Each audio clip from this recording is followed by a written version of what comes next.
Start करने से पहले बोलना चाहूँगा कि जो चैनल पे नए हैं, प्लीज़ चैनल को सब्सक्राइब कर लीजिए। और एपिसोड की स्टार्टिंग में हम लोगों को पास्ट का एक सीन दिखाया जाता है जब इश्की और सुसुकी कोड के सामने आ जाता है और कोड एकदम चौंक जाता है इश्की को देख कर। वो समझ नहीं पा रहा होता कि इश्की यहाँ पे कैसे आया। तो इश्की बोलता है कि मेरी सोल थोड़ी देर में डिस्ट्रॉय होने वाली है, मैं अपने बिलव्ड मोस्ट लॉयल सर्वेंट से मिलने के लिए आया हूँ। मैं चाहता हूँ कि मेरे साथ ओसुसुकी की विल कभी पेरिश ना हो, मैं चाहता हूँ कि तुम उसको आगे कंटिन्यू करो। तो कोड बोलता है मेरा कर्मा डिफेक्टिव है, वरना मैं आपको मेरी बॉडी दे देता। मैं कितना ज़्यादा अनफॉर्चुनेट हूँ कि मैं अपनी बॉडी आपको नहीं दे सकता, मैं अपनी सोल आपको नहीं दे सकता, आपके सर्वेंट नहीं बना सकता। तो इश्की बोलता है कि तुम्हारे पास जो कर्मा है वो डिफेक्टिव नहीं है, बल्कि वो मेरी लेगेसी है जो तुम अपने साथ कंटिन्यू करोगे। मैं चाहता हूँ कि तुम ओसुसुकी की विल को इनहेरिट करो और जो मैं चाहता हूँ वो तुम करो। तो कोड बोलता है कि मैं समझ रहा हूँ आपकी बात, आप मुझे बताइए मुझे क्या करना होगा, मैं वो सब कुछ करने के लिए तैयार हूँ जो आप मुझे बोलेंगे। तो इश्की उसको बोलता है कि तुझे कावाकी और बोरुतो उज़ुमाकी को पकड़ना होगा, उनमें से किसी एक को टेंटेल को खिलाना होगा। उसके बाद तुझे डिवाइन ट्री बनाना होगा, उससे जो चक्रा फ्रूट निकलेगा वो उस प्लेनेट को ख़त्म कर देगा। और उस प्लेनेट के अंदर आज तक जितने भी जीव वहाँ पे रहे हैं, मरे हैं, इंक्लूडिंग मी, उन सब का डेटा तो उसके अंदर होगा। तू जैसे ही उस चक्रा फ्रूट को खाएगा तू अपने आप को अपडेट कर लेगा कोड, और फिर उसके बाद तू एक ओत्सुत्सुकी बन जाएगा। उसके बाद तुझे अलग अलग प्लैनेट्स पे जाना है, सबको डिवोर करना है, और फिर तब तक तुझे ये सब कुछ करते रहना है जब तक तू एक पियरलेस यूनिक एग्जिस्टेंस ना बन जाए, गॉड ना बन जाए। और उसके बाद इश्की वहाँ से गायब हो जाता है और कोड बोलता है मैं आपको प्रॉमिस करता हूँ कि मैं आपकी विल को कंटिन्यू करूँगा।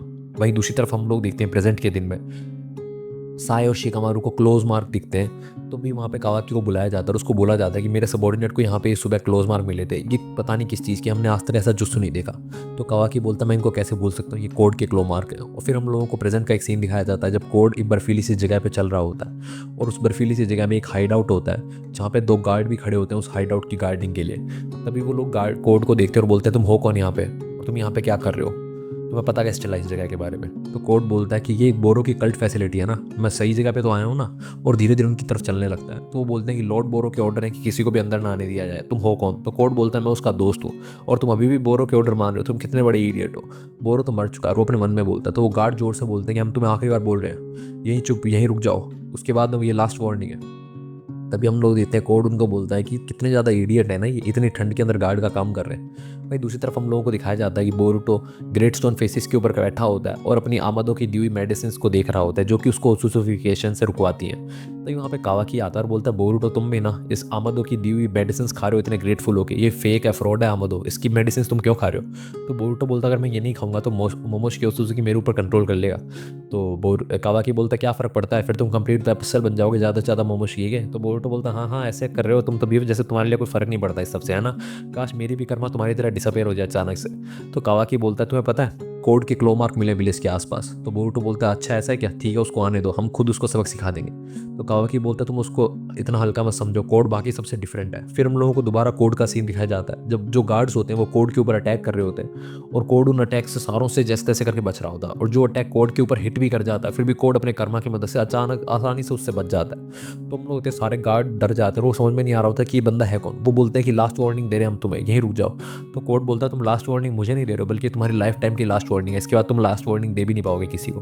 और उसके बाद हम लोग देखते हैं कोड उनके आसपास अपने क्लो मार्क छोड़ देता है और उसके बाद एक जगह से गायब हो जाता है और उन क्लो मार्क के अंदर से ट्रांसपोर्ट होता है और फिर एक गार्ड के अंदर से अपना हाथ निकाल लेता है जिससे उस गार्ड को खत्म कर देता है। तो दूसरा गार्ड काफ़ी ज़्यादा चौंक जाता है। तभी कोड अपने एक क्लो मार्क उस गार्ड के ऊपर भी डाल देता है और अपने नीचे जो क्लो मार्क होता है उसके अंदर से अपना पंजा निकालता है जो कि उस गार्ड के उस क्लो मार्क में से निकलता है। तो वो गार्ड डर जाता है उसका पंजा देखकर और बोलता है कि क्या कर रहे हो तुम, प्लीज़ मुझे मत मारो, मुझे मत मारो।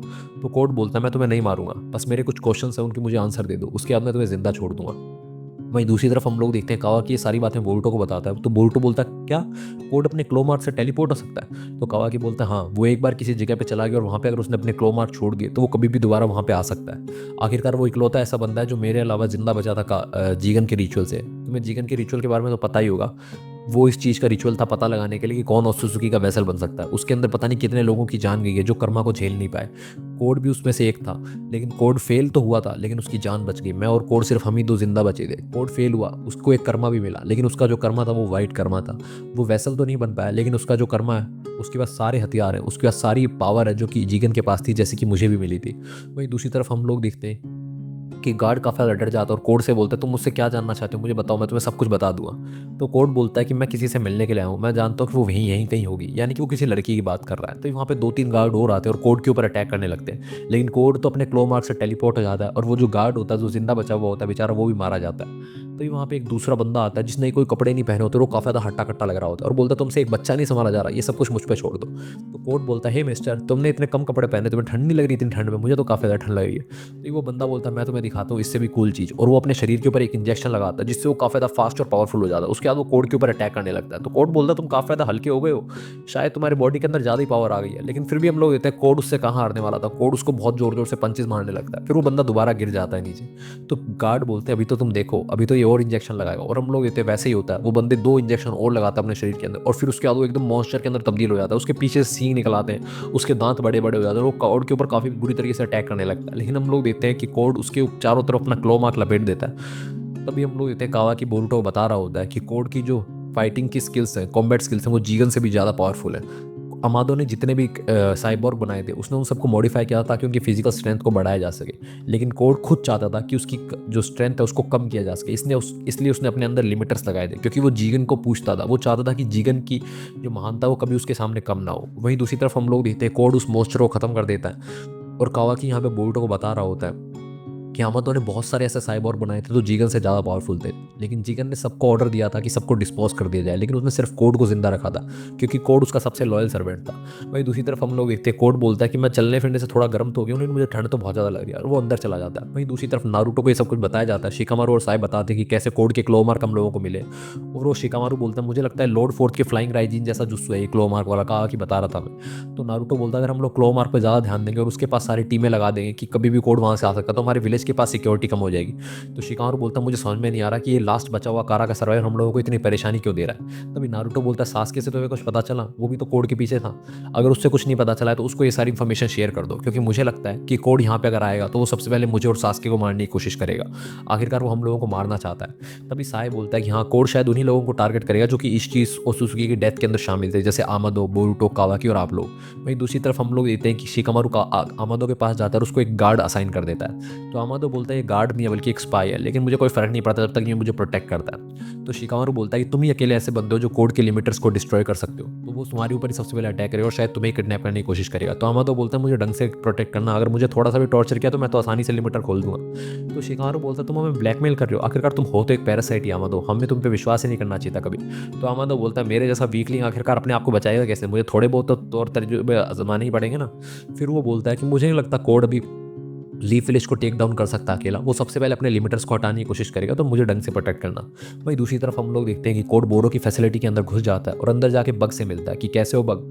तो बग एक बूढ़ा सा आदमी होता है जो कि कोड को देखते ही चौंक जाता है कि तुम्हें इस चीज़ के बारे में पता कैसे चला, तुम इस जगह पे पहुंचे कैसे कोड। तो कोड बोलता है कि जीगन मर चुका है, मैं तुम्हें न्यूज़ दे के लाया हूँ, और बोरो भी मर चुका है, तो मुझे ये बताओ कि एडा कैसी है, बाकी सब बातें हम लोग बाद में करेंगे। तो बग चौंक जाता है कि तुम्हें एडा के बारे में कैसे पता, तुम किस चीज़ के बारे में बात कर रहे हो, मुझे कुछ भी नहीं पता, और बग के चारों तरफ से पसीने आने लगते हैं। तो कोड बोलता है, मुझे अच्छे तरीके से पता है कि जीगन ने जिन साइबोक को डिस्ट्रॉय करने के लिए बोला था, उनमें से बहुत सारे साइबोक बोरो ने अपनी फैसिलिटी के अंदर छुपा लिया था, और एडा भी उन्हीं में से एक थी। तो बग बोलता है, पक्का बोरो मारा जा चुका है ना, कहीं ऐसा ना हो मैं तुम्हें एडा दिखा दूँ फिर तुम मुझे दिक्कत फंसा दो। वहीं दूसरी तरफ हम लोग देते हैं बोरुटो को समझ में नहीं आ रहा होता हम लोगों को क्या करना चाहिए। तो कावाकी बोलता है, मेरे पास एक आइडिया, तुम कोड को अपना कर्मा दे दो। अगर तुम कोड को कर्मा दे दोगे तो कोड की एग्जिस्टेंस इस वर्ल्ड से खत्म हो जाएगी और फिर तुम ही उसके अंदर एग्जिस्ट करने लगोगे। तो बोरुटो बोलता है कि तुम्हें लगता है सब कुछ पॉसिबल है, मैं तो अभी पूरी तरीके से सुजुकी भी नहीं बना, मैं उसको कर्मा दे सकता हूँ। तो कावाकी बोलता है कि जहाँ तक कोड की बात है तो वो तो एक कर्मा से सर्वाइव कर चुका है, और वो अभी फिलहाल किसी और का वैसल भी नहीं है, क्योंकि ईश्की भी मारा जा चुका और उसका कर्मा डिफेक्टिव था, तो तुम उसको अपना कर्मा दे सकते हो। तो बोरुटो बोलता है, इसका मतलब ये होगा कि मैं अपनी जगह उसको सेक्रीफाइस कर दूँ और वो सुजुकी का मोमोशिकी का वैसल बन जाए। तो कावाकी बोलता है, तुम इस सब के बारे में क्यों सोच रहे हो इस पॉइंट पर, इडियट। तुम्हें कैसे ना कैसे करके कोड को ख़त्म करना होगा, और कोड उन जैसा नहीं है जिसने हम लोग पहले एनकाउंटर कर चुके हैं, वो काफ़ी ज़्यादा पावरफुल है। तो बोरुटो बोलता है कि अब मुझे अपने डैड के ऊपर हमेशा डिपेंड करके नहीं रहना है, मुझे चाहे कोड कितना भी ज़्यादा स्ट्रॉन्ग हो, मैं खुद को ट्रेन करूंगा और कोड को हराऊंगा, मैं हार नहीं मान सकता। वहीं दूसरी तरफ हम लोग देखते हैं कि बग कोड को एडा के पास ले जाता है और एडा के चेम्बर दिखाता है। तो कोड बोलता है, यही है कि एडा का चेम्बर, वो बंदी जो दुनिया के बारे में सब कुछ जानती है, उसको बंद करके रखा गया है। तो बग बोलता है, मुझे समझ में नहीं आ रहा तुम करना क्या चाहते हो इससे, तुम्हें पता है ना ये धरती को भी हिला सकती है। तो वो बोलता है, तुम्हें इस सबसे क्या फ़र्क पड़ता है। तो बग बोलता है, फ़र्क क्यों नहीं पड़ता, आखिरकार मुझे इसका इंचार्ज रखा गया था। तो कोड बोलता है कि अगर मैं बता देता कि बोरो ने डिसोबे किया जीगन को तो बोरो को मार दिया जाता, तुम्हें पता है ना। तो बग बोलता है, फिर तुमने बताया क्यों नहीं जीगन को। तो कोड बोलता है, अगर मैं जीगन को बता देता तो जीगन मुझे ही बोलता कि तुम्हें बोरो को मारना है, और तुम्हें पता ही है कि मुझे अपने दोस्त को मारना कितना ज़्यादा बुरा लगता है। मुझे अच्छा नहीं लगता कि मेरा इतना अच्छा बडी उसको मैं अपने हाथों से मारूँ। तुम भी जान समझ रहे हो ना मैं क्या बोल रहा हूँ? तो बक बोलता है कि मुझे अच्छे तरीके से पता है, तुम एक बार भी दूसरी बार नहीं सोचते। पल्लव झपकाने से पहले तुम बोर को खत्म कर देते अगर जीवन तुम्हें बोलता तो। कोर्ट बोलता है वो सब हम लोग बाद में देखेंगे, पहले इसको उठाना होगा। और फिर उसके चैम्बर को उठाने की कोशिश करता है। तो हम लोग इतने बग कोर्ट कुछ लगाता है और उसको उठा रहा होता है। फिर वो बोलता है तुम्हें शायद पता हो तो है ना इसकी पावर्स कैसी हैं। तो कोर्ट बोलता है मैं अच्छे तरीके से जानता हूँ, मुझे इतना पता है कि इसको वर्ल्ड के बारे में सब कुछ पता है। तो बग बोलता है सिर्फ इतना ही नहीं है, तुम इसको ब्रूट फोर्स से कभी भी अपने ऑर्डर नहीं मनवा सकते, ये जो करेगी वही करेगी। तो कोर्ट बोलता है तुमने बहुत ज़्यादा बकवास कर ली, और उसके बाद वो अपने पंजे से खुद ही उसके चैम्बर को तोड़ देता है। तो बुड्ढा बोलता है बग कि मैं तुम्हें अभी एक्सप्लेन करना खत्म नहीं हुआ था, अभी मैं कुछ बताना चाह रहा था। तो कोर्ट बोलता है जो मुझे पूछना होगा वो मैं इससे ही पूछ लूँगा, और अगर ये मेरी बात नहीं मानेगी तो मैं इसको खत्म कर दूंगा। और हम लोग जैसे ही चैम्बर खुलता है उसके अंदर से एक सुंदर सी लड़की निकलती है जिसकी आंखें अलग स्टाइल की होती हैं, बाल अलग स्टाइल के, कपड़े काफ़ी छोटे पहने होते हैं उसने। तो उसको देखते ही बुड्ढा बग तो उसके अंदर ही मदहोश हो जाता है और उसके गालों पर ब्लश आ जाता है। तो कोर्ट बोलता है कि हाय एडा कैसी हो तुम, मेरा नाम कोड है और मैंने तुम्हें इतनी सडनली वेकअप किया, मुझे माफ़ कर दो। लेकिन हम लोग इतने एडा उसकी बात सुने बिना वहाँ से जाने लगती है। तभी कोड अपने क्लो मार्क से उसके गले के ऊपर अपना पंजा रखता है और बोलता है कि तुम प्रॉपर ग्रीटिंग भी नहीं करना चाहती। अगर तुम मेरी बात नहीं मानना चाहती तो मुझे कोई फ़र्क नहीं पड़ता, जैसा कि जीगन का ऑर्डर था मैं तुम्हें डिस्पोज कर दूंगा, क्योंकि बोरो ने वैसे भी गलती करी थी।